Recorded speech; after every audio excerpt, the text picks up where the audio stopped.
आदाब और नमस्कार। आप देख रहे हैं बेंगलोर अखबार। आप देख रहे हैं एक नई चीज़ है। कर्नाटका में एक शख्सियत है जिनको हमेशा मैं अपना गुरु मानता हूँ, नॉलेज का गुरु है। नाम है शहरयार खान। 4 कंट्रीज़ के लॉस को उन्होंने पढ़ा है। कोई भी इंटरनेशनल सब्जेक्ट हो, सारे चैनल्स में वो जाते हैं, हिंदी हो या इंग्लिश में हो, बात करते हैं। पर्टिकुलरली कन्नडिगा है। कर्नाटका की नॉलेज पॉलिटिक्स के बारे में करीब से उन्होंने देखा है। अब जो 2024 का जो चुनाव हो रहा है, उस चुनाव को लेकर हम उनसे बात करने वाले हैं कि बेंगलुरु के सेंट्रल में जो एक मंसूर खान को, मुस्लिम को टिकट दी गई कांग्रेस की तरफ से, और साथ में 28 जो कॉन्स्टिट्यूएंसीज हैं कर्नाटका के, उसमें कांग्रेस कितने जीतेगी, बीजेपी की प्रोस्पेक्टस क्या है, और अल्टीमेटली जो इंडिया ब्लॉक बनाकर कांग्रेस, ममता बनर्जी, ये सारे जो लड़ रहे हैं, क्या उनमें ताकत है कि the most powerful person in Indian politics today Narendra Modi को हराकर इंडिया ब्लॉक सरकार बनाएगी, या नरेंद्र मोदी हैट्रिक बनकर उनके जो एजेंडास हैं, जैसे सीए हो गया, एनआरसी हो गया, यूनिफॉर्म सिविल कोड हो गया, या वो जितने वन नेशन वन इलेक्शन वो लागू करते हैं। इन तमाम चीज़ों से बात करते हैं the one and only mister Shahryar Khan के साथ। जिस हाउस पे मैं बैठा हूँ, या औरहाम है, ऑटोमन एम्पायर में उस्मान गाजी जो बैठा करते थे, ये वही ब्रिड का। I am so very lucky for that.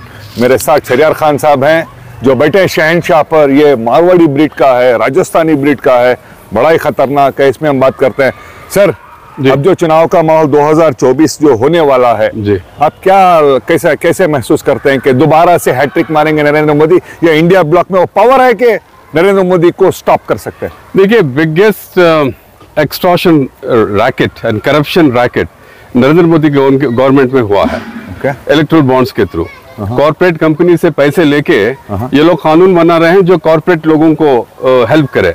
इसलिए इंडिया में नरेंद्र मोदी आने के बाद गरीब और रिच में बड़ा फर्क आ गया है। Nearly 1% of the population owns 50% of the wealth जी, which is very sad. Okay, तो ये हिसाब से एक अंडर करंट उनके खिलाफ है। गरीब लोग नरेंद्र मोदी के उनके खिलाफ है। फिर उनके पूरे प्रोमिसेस, 15 लाख ब्लैक मनी लाने का, पेट्रोल के क्रूड ऑयल प्राइसेस कम हैं तो भी पेट्रोल के रेट ज्यादा हैं, कांग्रेस के गवर्नमेंट में उल्टा था, ये सब चीजें हैं। ओके जी हाँ। सर, अब जो मैंने इनके साथ जो टीम बनी है, पहले सेपरेट लड़ा करते थे, हार रहे थे, अभी केजरीवाल इनके साथ आ गए हैं, अब ममता बनर्जी भी इनके साथ है।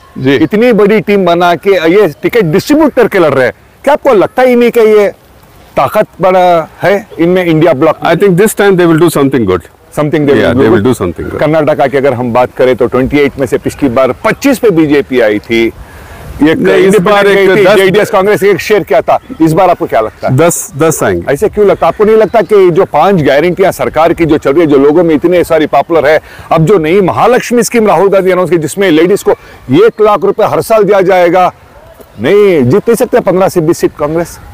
नहीं, मुझे पूछो तो कर्नाटका में थोड़ा सैफरन पार्टी का होल्ड है। लेकिन अगर ये इवन कांग्रेस 15 भी आ गई तो मैं बड़ा खुश रहूंगा कर्नाटका में। Because I think Congress leadership Karnataka की गारंटीज तो वो देखे हैं, लेकिन लोग ये भी समझ रहे हैं कि टैक्सेस बढ़ गए, बल्कि टू सर्विस वो गारंटी स्कीम्स को पूरा करने के लिए इलेक्ट्रिकल प्राइसेस को थोड़ा बढ़े हैं, ये भी सुनने में आ रहा है। तो एक राम मंदिर का भी जो मोदी साहब करके हैं, दैट वो कुछ फ्रिंज हिंदूज के इसमें वर्क होगा वो। लेकिन 15 is a good mark. Sir, Bengaluru central constituency की बात करूं, इसलिए बात कर रहा हूं कि जितने 75 लाख मुस्लिम वोटर्स कर्नाटका में आते हैं, फिर भी कांग्रेस ने 1 सीट दी है, तो इसलिए वो सीट का जिक्र कर रहा हूं। मंसूर अली खान को कैंडिडेट बनाया है, जो एजुकेशनिस्ट है, उनके फादर राज्यसभा के डिप्टी चेयरमैन मेरा रहमान खान। इनकी लड़ाई हो रही है 15 साल के member of parliament PC Mohan के साथ, जो प्राइम मिनिस्टर नरेंद्र मोदी के साथ इतना लंबा वक्त गुजारा है। टक्कर देंगे मंसूर अली खान? जरूर देंगे, क्योंकि पीसी मोहन के खिलाफ 3 टर्म्स हैं, इसलिए एंटी इनकम्बेंसी रहेगा। एंड मंसूर अली खान एजुकेशनिस्ट है, जैसा आप बोले, और यंग है, एजुकेटेड है, तो ऐसे यंग लीडर्स को भी हमारी कम्युनिटी में आना जरूर है। लेकिन ये अफसोस की बात है कि कांग्रेस पार्टी माइनॉरिटीज की बात लेके सिर्फ 1 सीट देके है, बीदर में भी देना था। सर, आप मुझे मंसूर अली खान के बारे में 4 स्ट्रेंथ्स बताइए, 4 वीकनेस बताइए। सर, स्ट्रेंथ ये है कि यूथ है, और एक स्ट्रेंथ ये है कि एजुकेटेड है, दूसरा है कि पॉलिटिकल लीनिएज भी है, दूसरा ये है कि एकेडमिशियन एजुकेशनिस्ट हैं, एंड फ्रेश कैंडिडेट हैं। फ्रेश कैंडिडेट्स को आने देना चाहिए। वीकनेस बताइए सर, कमजोरी कहाँ पे लगती है आपको? सडनली उनको टिकट देके मैदान में भेज दिया, लोग जानते ही नहीं है। देखिए, एवरी पॉलिटिशियन जो कंटेस्ट करता है उनका कुछ ना कुछ बैगेज होता है। Okay. लेकिन आप मुझे जिस चीज पे इंसिनुएट कर रहे हैं, आप we have to see the larger picture के you know which who is more dangerous. Modi साहब को अगर एक और टर्म मिल गया तो कॉन्स्टिट्यूशन को बदलना क्या, माइनॉरिटी प्रोसिक्यूशन और इकोनॉमी का कवड़ा लगा देंगे। उस हिसाब से आई थिंक कांग्रेस को आना चाहिए। कांग्रेस में मंसूर अली खान के सर के यंग यूथ लीडर को आना चाहिए। देखिए, Tejasvi Surya was nothing, Mansoor Ali Khan is 100 times better, लेकिन मोदी साहब उसे चांस दिए ना, तो व्हाट इज रॉन्ग? सर मेरा पॉइंट भी यही है सर, कांग्रेस पार्टी है सब जगह कहती है कि सेंट्रल का कैंडिडेट मंसूर अली खान है, मंसूर अली खान है, मंसूर अली खान है, लेकिन बीजेपी वालों की बात करें कोई भी नहीं बोलेगा कि पीसी मोहन कैंडिडेट। वो हर एक ही कहता है हर हर मोदी मोदी कैंडिडेट। ये उनकी एक स्ट्रैटेजी। नहीं, आप सही बताएं। Now this is not a fight between any Congress candidate and BJP candidate. This is between Modi and progressive modern forces represented by India block. Okay, that is a fight. अगर मोदी को देंगे तो उसी हिसाब से देंगे कि हर लाइफ टफ हो जाएगी इन टर्म्स ऑफ इकोनॉमी।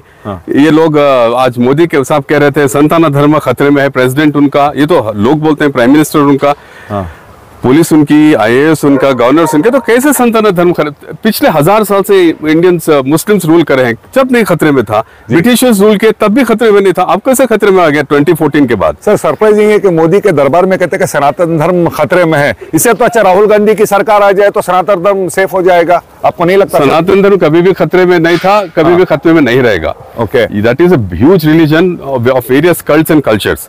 ये लोग एक इलेक्शन गिमिक है। ये लोगों को ये सोचना चाहिए, सनातन धर्म मुस्लिम्स का 1000 साल के रूल में नहीं हुआ, ब्रिटिशर्स के 200 साल के रूल में, मोदी साहब के 2014 के बाद खतरे में आ गया क्या? ये सब बोलने की बातें हैं। सर अगर हम डेमोग्राफी की बात करें तो बेंगलुरु सेंट्रल और एक बात जी, आप किससे खतरे में है? सनातन धर्म मुसलमानों से। हाँ, ये वो नहीं बताते कि खतरे में किससे है, वो सिर्फ कहते हैं कि खतरे में है। 13% मुस्लिम्स, ज्यादातर अनएजुकेटेड, अनएम्प्लॉयड, और लीडर्स के तो माशाल्लाह आप जानते हैं कैसे लीडर्स हैं। यस, कोई विजनरी लीडर तो कहीं भी नहीं है। इनसे क्या खतरा हो सकता है उतने बड़े बड़े धर्म को? सही बात। सर यहाँ डेमोग्राफी की अगर हम बात करें तो मुस्लिम कैंडिडेट है मंसूर अली खान, 4 लाख वोटर्स हैं माइनॉरिटीज के। हमेशा हमने देखा कि 1-1.5 लाख से ज्यादा मुस्लिम वोट डालते ही नहीं है, और सब कहते हैं कि कांग्रेस आ जाएगी, वोट नहीं डालते हैं। जब अजान का प्रॉब्लम आता है, कुछ भी आता है, हिजाब आ जाता है, तो लोग कहते हैं कि मोदी ने कर दिया, घर से जाके वोट नहीं डालते। ऐसे लोगों को क्या मैसेज देंगे आप? देखिए, हिजाब का हो या कोई, मोदी इवन श्री राम टेम्पल का निर्माण कोर्ट से हुआ है, और मैं मुसलमानों के पॉपुलेशन से अपील करता हूँ कि टाइम आया है कि सब लोग जाके वोट डालना, वेकेशन नहीं जाना, पूरी ताकत के साथ जाके जो भी एलिजिबल वोटर्स है वोट करना। 10 दिन बच गए हैं जी। मंसूर खान का अगर हम अब तक का देखें, पीसी मोहन का देखें, चांसेस है मंसूर खान के जीतने के? हाँ, अंडर करंट बिल्कुल बीजेपी के खिलाफ है। ओके, लार्जर, ये तो पार्लियामेंट्री इलेक्शन, तो नेशनल इश्यूज आप देखिए, हर ग्राउंड पे, हर प्रॉमिस पे 25,000 करोड़ एम्प्लॉयमेंट देना था, वहां फेल। पेट्रोल के प्राइसेस कम करते हैं बोले, वहां फेल। एलपीजी डोमेस्टिक गैस के प्राइसेस भी स्काई रॉकेट हो गए, तो he is a failure. Okay, thank you so very much sir. ये थे हमारे साथ intellectual political analyst Shahryar Khan sahab, जिनका कहना था कि मंसूर अली खान मेहनत करते हैं, कांग्रेस की पार्टी एकजुट होकर काम करती है, सब लोग जाकर वोट देखते हैं, तब जाके इनको चांस है कि वो जीतेंगे। अदरवाइज कर्नाटका की तरफ से लोकसभा में मुसलमानों का रिप्रेजेंटेशन करने वाला बेटा मुस्लिम कैंडिडेट वहां पर होगा नहीं। देश और दुनिया की खबरों के लिए जुड़े रहे बेंगलुरु अखबार के साथ।